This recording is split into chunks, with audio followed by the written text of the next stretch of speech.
Western Leelanau County in northern Michigan, Benzie County in northern Michigan, northern Manistee County in northern Michigan, until 10:30 a.m.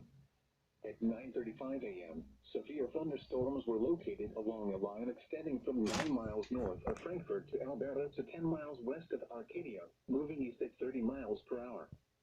Hazard, 60 miles per hour wind gusts and quarter-size hail. Source, radar indicated. Impact, hail damage to vehicles is expected. Expect wind damage to roofs, siding, and trees. Severe thunderstorms will be near Frankfort and Alberta around 9:40 a.m.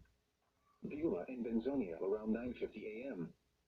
Empire, Arcadia, Honor, and Fairport around 9:55 a.m. Other locations in the path of these severe thunderstorms include Platte Township, Glen Arbor, Burdickville, Lake Ann, Bendon, Maple City, and Cedar. For your protection, move to an interior room on the lowest floor of a building.